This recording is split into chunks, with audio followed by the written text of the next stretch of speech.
Welcome to Mainstream with Harpreet Singh Toor. आप सबनों प्यार भरी सत श्री अकाल, नमस्कार, आदाब and shalom.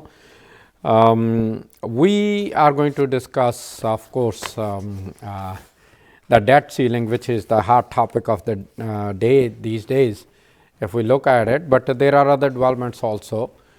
But before we go into all those discussions, there is something which is very important, which I need to discuss with you, and that is about identity of the person who decides to run for any office. I ran twice for city council, and yes, we did achieve few things, but I also have been called names so many times when I go out in public, because the way you're looking at me, that's how I have always been. And there were attacks on me. Physically, I would say not really, but otherwise there have been so many things which were said to me.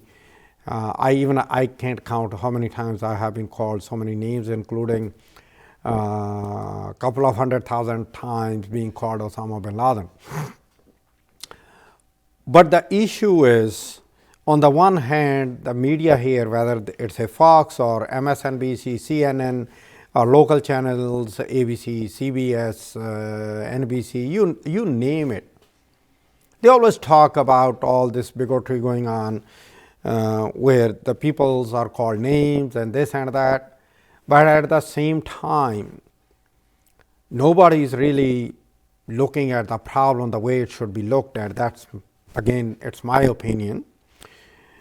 What I'm discussing today is, even though I personally am not a person who likes some of the policies of the Republicans, but at the same time, when it comes down to take some position and talk about it, I'm not going to shy away from it, because I always say that once I'm sitting here, I'm neither Democrat nor Republican, and neither I am independent. I have explained so many times that why being independent, to me it doesn't make any sense, but then again, that's my opinion. What I'm talking about today is Harmeet Dhillon. The person actually, she is running actually to be the chair of Republican National Committee, RNC, as they call it. And right now, Ronna McDaniel is the person who is the chairwoman of that committee. And Harmeet Dhillon is a die-hard supporter of Donald Trump. She has been from day one, and she still is. Unlike Nikki Haley, she was the supporter, but after 2022 elections, she had changed the tone. But Harmeet Dhillon is still a very big supporter of Donald Trump, and I am not, for the reasons which are known to us. And I'm going to talk one of the things why we should be careful, because in this country we get the opportunity to look at the things, to talk about the things, and then decide on the things. But it doesn't mean it gives the right to the people, if they do not like the person's policies, to call the names or use the terms against the faith of the person. Harmeet Dhillon happens to be a Sikh, comes from Punjab. She went to Virginia University to do the law over there. And she runs a very successful business from California, and I'm pretty sure she has the branches all over the US. Now after she decided to run nationally, there are people who are actually calling her or leaving the messages or posting the things like caricatures which should not be there. So we should condemn it.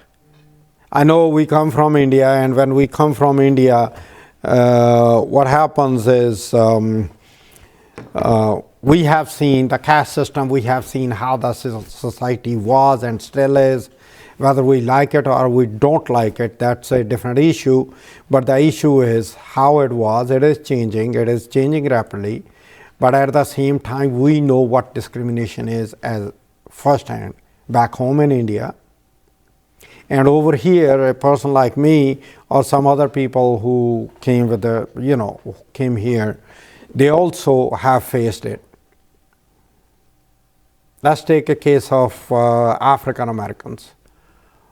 Martin Luther King Jr., who was shot down and killed, and we just had yesterday, the Monday day off in his memory, and he happens to have a statue on the mall in Washington, D.C.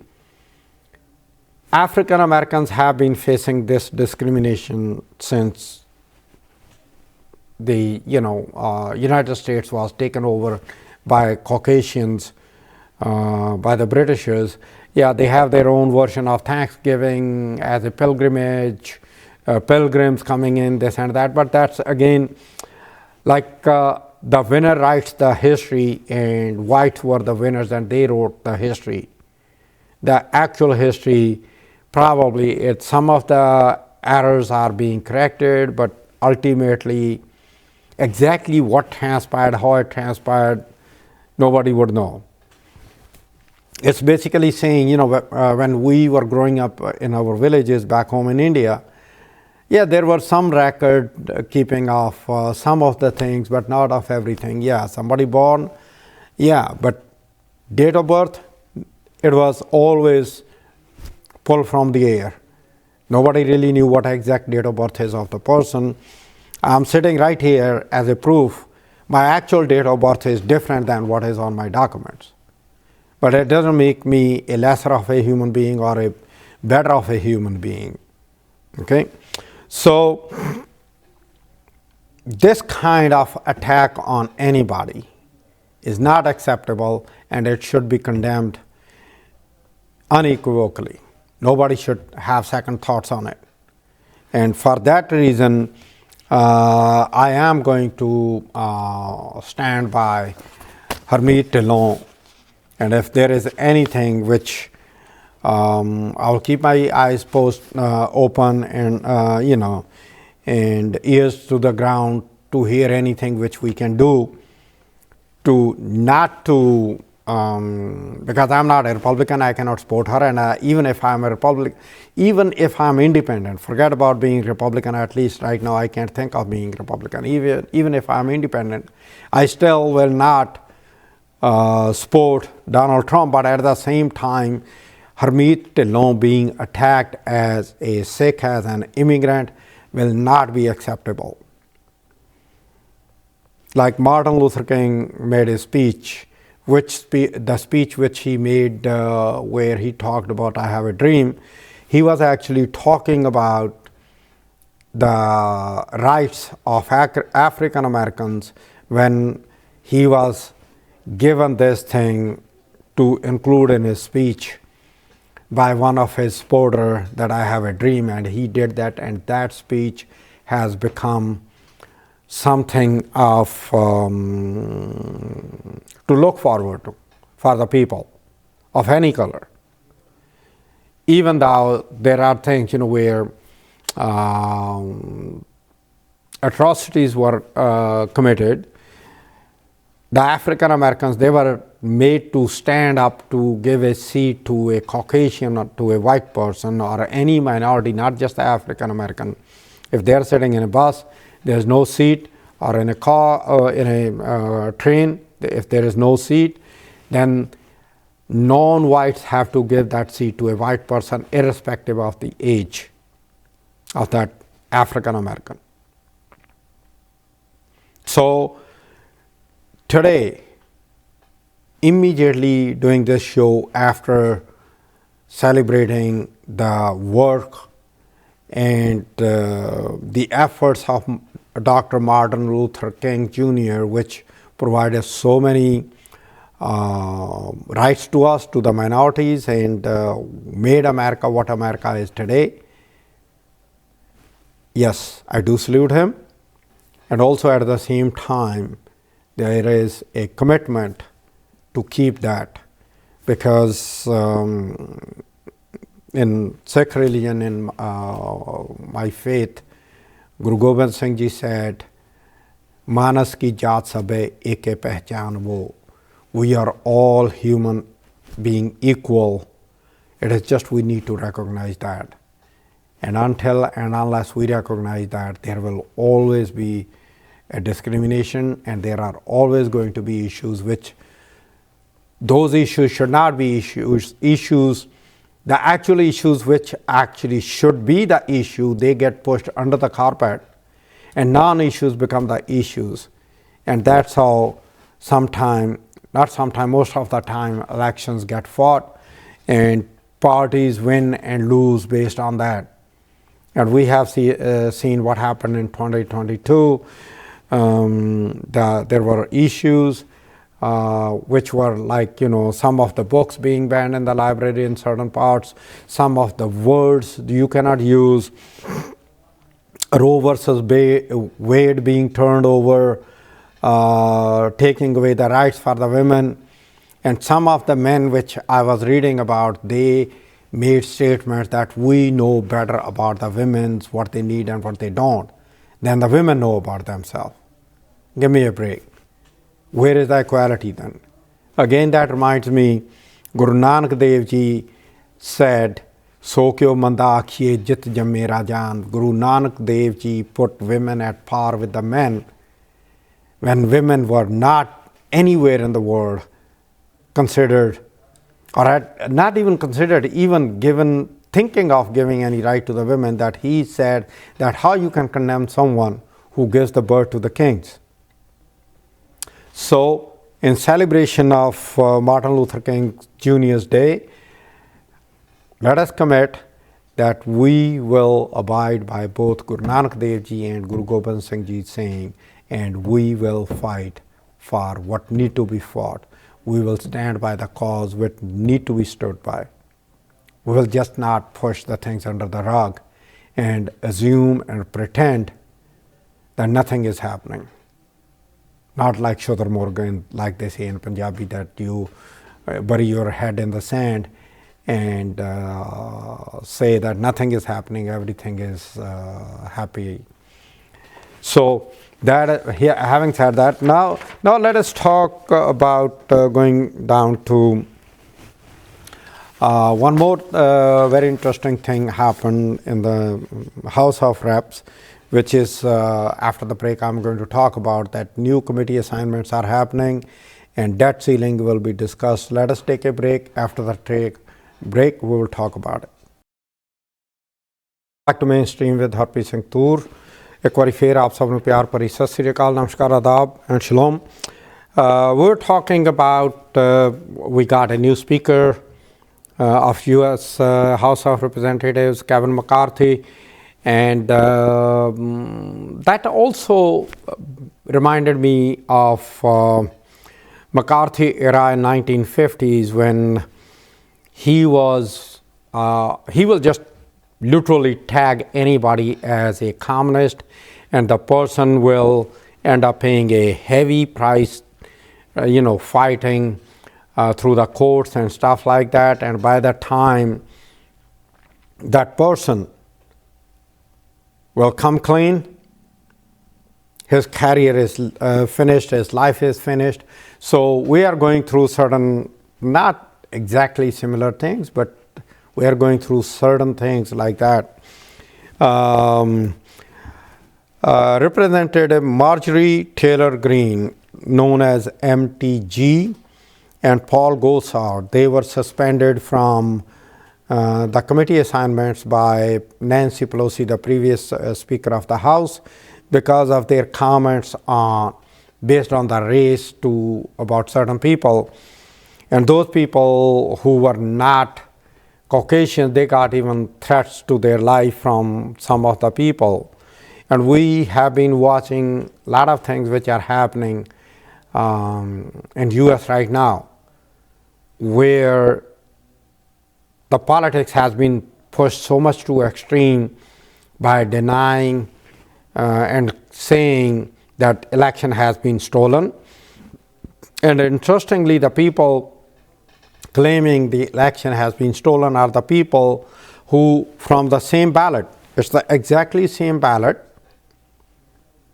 If their person got elected, that is acceptable, but the person on the top who they did not like got elected, it is stolen election. If the person on the top is a Republican, he won, but on the bottom, assemblyman or a state senator lost the election, election was stolen. How it could be? Because the ballot is same. Honestly, I don't know the other states, how they keep their records, but I know I have seen in New York that a paper trail of each ballot is created and it is kept for a certain time. And I am assuming it is the same procedure when you look at what was happening in Arizona and everywhere. And that actually, Arizona has become such a hot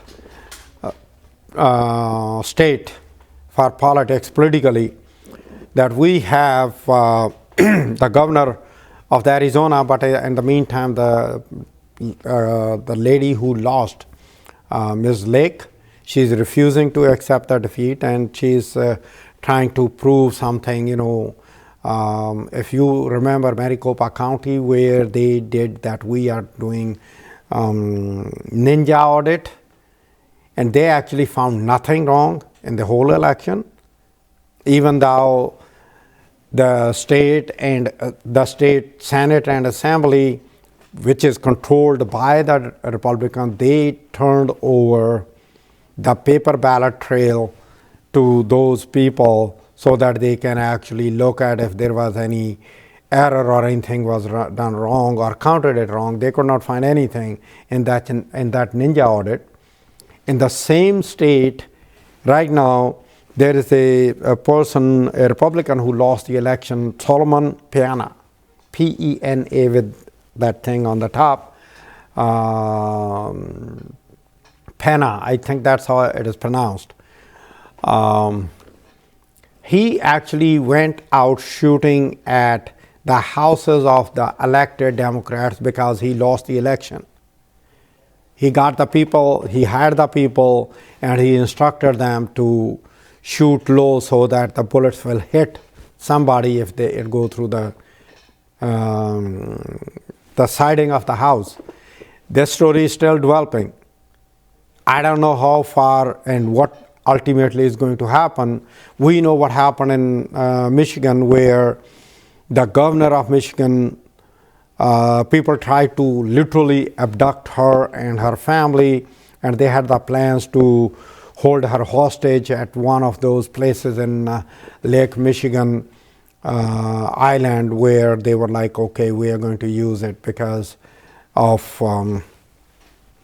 the lies which go on and on and on. And that's why when I say that my opposition to Trump, there are policies which I was also against, but this is the biggest thing which anybody can do to damage the country's democratic setup, and he did it, and we're not out of it yet, and we probably are not going to be out of it sooner, the way it is right now. So he is going around shooting at the houses of the people, Democrats who got elected. Where we are heading? Those who watch this program and those who are, and I'm definite that there are people who are registered Republicans who are watching my show, I want them to come out and talk to me about it, give me their input. They can email me, I'm going to get the email during the break time to show it on the screen, hstoor@gmail.com. I definitely would like to hear from you so that we can see what's going on and what is not going on, and your opinion. It is very important for me to understand that, because I do listen to Fox a little bit, not much, but read the papers and some magazines which are not actually exclusively on TV. So that's why sometimes, some of the information you probably hear from me, but you haven't seen it because it comes from different sources. I have mentioned before, my sources are I have a long list of resources, besides Washington Post, New York Times, New York Post, Daily News, Political, HuffPost, Foreign Affairs, Foreign Policy, Guardian, BBC, Hindustan Times, Tribune, Punjab Tribune, Indian Express, blah, blah, blah, Dawn from Pakistan. So I actually look at all these resources and then I try to make some sense out of it. So where this thing will stop, I don't know. Right now we are actually, like I mentioned, we're talking about the debt ceiling and how that debt ceiling actually is going to affect if the promise is broken. What is the promise? Basically, the promise is that the government has already passed the bills and the laws and expenditures. And the interesting thing is, if there was a time when since my arrival in this country, since 1983, there were only about 4 years during Bill Clinton's time when actually the debt of United States got reduced. After that, George W. Bush came in, it went up. Then we had, before George W. Bush left, we had the Wall Street meltdown in 2008. And because of Wall Street meltdown, they had to come out with $1 trillion just to rescue the Wall Street companies. Yes, they did save the Wall Street companies, but that was a national debt which was added to the nation. And then we went on increasing. I know that after 2010, when the Republicans won the Senate and the House, there was a deal between the then President Obama and at that point the majority leader Mitch McConnell and Boehner. John Boehner was the House Speaker at that time. They made a deal where they restricted some of the things, including defense funding and this and that. So what I'm saying is that when Trump came in, and all of a sudden when the Trump came in, they gave billions and billions of dollars as a tax break to people who already make millions. For example, you have these examples. Jeff Bezos doesn't pay any taxes. Donald Trump for a couple of years did not pay any taxes. The other rich people, they don't pay much taxes at all. It's not that they cheat, but the tax code is such, they end up retaining their earnings in a way that they do not have to pay the taxes. Whereas you and I, we end up paying the taxes at the rate. So to reach that $31 trillion debt, it was not just a Democratic president who added it, it was Republicans as well. The whole thing started moving up at a steady, more higher rate during Ronald Reagan, and then George H.W. Bush, the senior Bush, George Bush, the senior Bush, and then we got George W. Bush, the junior Bush, and then we also got Trump. So if we really look at it, it has gone through the roof. And interest alone being paid is such a high amount. Yes, I understand that we should be taking in as much as we are spending in. That's how the balanced budgets work. But at the same time, it should not be at the back of already overburdened lower income people. It should not be at the cost of Social Security and Medicare being cut for the people who actually built America, what America is today. And what America will be in the future is on the shoulders of the current generation, and somehow the social security and other benefits may not exist down the road the way it is. And that is what the Republicans have been looking at from way back, to eliminate these things. And do what? I don't know, to be honest with you, that how this thing will end up. But at the same time, there is one thing which is definite, that if the debt ceiling agreement is not reached, there definitely are going to be issues where you and I will end up paying higher prices for everything, from mortgage onward to everything. But also, we should not forget that what is happening to the standing of United States while there is a war going on in Ukraine with Russia and NATO on the back helping Ukraine, and then United States helping Ukraine, China staying mum, India taking advantage of oil prices with that note.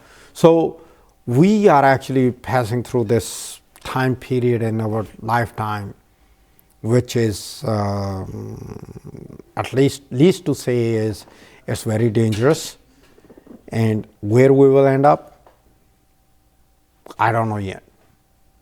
Maybe if you know, let us see and let me hear about it, and we'll talk about it more as we go along. But let's take a break right now. After the break, we'll be right back. Welcome back to Mainstream with Harpreet Singh Toor once again. Two things. First, the population of China, which has been reported as by the Chinese media and the Chinese press, has gone down for the first time in decades. During Mao's cleaning of the population, when they had the starvation and everything at that time, that was the time when the Chinese population went down. Since then, now the population went down. Now we have different opinions on different things. One of the gentlemen who actually, I do respect him a lot. Let me see, okay. Paul Krugman. He is an opinion columnist with the New York Times, and he's talking about that how this decrease in population will stop, the progress in Chinese society. That is his take. But my take on the population decrease is that yes, if the population is decreasing, we have finite resources, limited resources. But we have a vast majority of the population in the world which is living below the poverty levels decided by World Bank and other organizations, including United Nations, and on their criteria. What people, those demographic experts, are saying that the decrease in population is not good because it will reduce the demand for the new housing, new equipment, and new roads, and this and that. But my question to them is, why not provide those same roads and housing to the people who do not have it right now? While the population is going down, the standard of living is increasing. There are going to be new technologies developed, and those technologies can take care of the reduced population. But at the same time, if for example, you go into these factories where the manufacturing of the cars takes place and things like that, there are very few people who are working on the floor. The majority of the work is done by the robots, and they actually put the pieces together. And that's where actually the development can come in from. And nobody is talking about it because they are being brought up with that particular thing in their mind, that how the economy grows.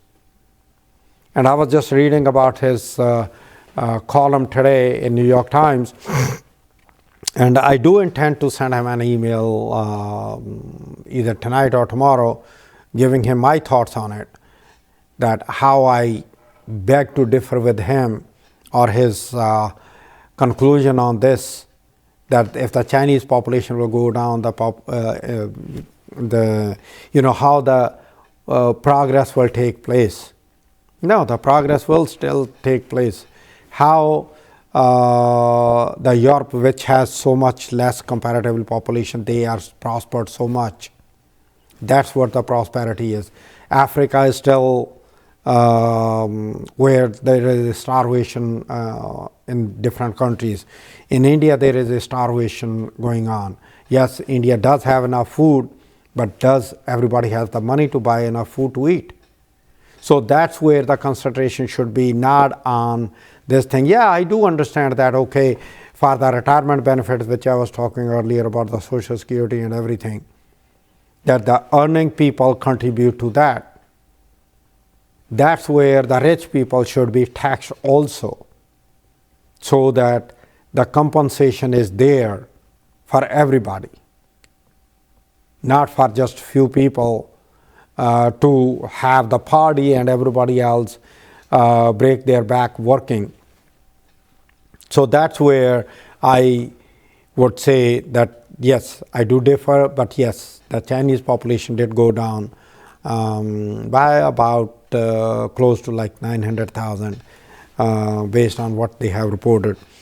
And also the other issue is based on that China reminded me of India. There is a project being developed in Andaman and Nicobar by the Indian government, where they are planning to spend about 72,000 crore rupees to develop certain part of an island, clearing up the forest, but also new airstrip and also some of the things, tourism and everything. Now the question comes in, the whole thing was cleared in 2022. How, what studies, where, I have no idea. But yes, that is one thing is for sure, that what could happen is that those pristine beaches which Andaman and Nicobar have right now, and wildlife, the turtles and other aspects of wildlife which actually grow in that part of the islands, they definitely would get affected. If we want the population to stay active and strong and survive, then definitely what we need is that diversity of everything. Sometime back I did talk about it, that when you went from point A to point B driving, what you saw that by the end of your drive, when you drove, let us say 200 miles, 300 miles, you definitely had the windshield with the, dotted with those insects who actually hit the windscreen and crashed into the windscreen and left their mark on it. You don't see that anymore because they don't exist anymore. And because they don't exist, that's why we have other issues. It's a chain reaction. And that's why it is important, some of the things which need to be preserved, it should be preserved. And if the population is going down, I personally don't think it will affect the way it is assumed it will affect the rest of the world. Again, that's my opinion. Now, going back to, I'm going to discuss few things now before I go for the break, and after the break when I come back, about some of the documents which have been found in Joe Biden's closet. Like I always say, that I definitely will try to be fair on both sides. But yes, I can be sometime wrong, so that's why the email is there. You can send an email and I will definitely talk about it. But right now we are going to take a break, and after the break, I will come back and we'll talk about what's going on with the documentations, the classified documents which they found with Joe Biden, and the difference between what happened with the Trump and Joe Biden right after the break. Welcome back to Mainstream, and we're going to talk about the classified documents which have been found and the difference between, again, with all due respect, I'm not protecting Joe Biden, and I'm not going to talk about that how much some of the stuff which Donald Trump did, I personally don't like it. But at the same time, let us stay in focus on this thing, the difference. Yes, it's sad that the documents with some of the secret documents, confidential documents, they have been found with the Joe Biden by Joe Biden's attorneys. There is a possibility and probability that Joe Biden's attorneys decided to go through the documents after what was found at the Donald Trump's Mar-a-Lago resort. The differences, okay? Joe Biden is not saying anything. The reason is because Attorney General Garland has already appointed a special person to go into investigating how it happened with Joe Biden. And the person he appointed happens to be the one who Donald Trump appointed to Justice Department. Merrick Garland is, from that perspective, from that angle, I have to give him the credit to be that he proved to be impartial. If he appointed one special prosecutor for Donald Trump, he did that for Joe Biden also. Now, the differences. Yeah, it is not, I'm not happy with what I'm hearing from Joe Biden or his team. But at the same time, at least he's not saying that I can just say in my mind that I have declassified and those documents are declassified, like Donald Trump did.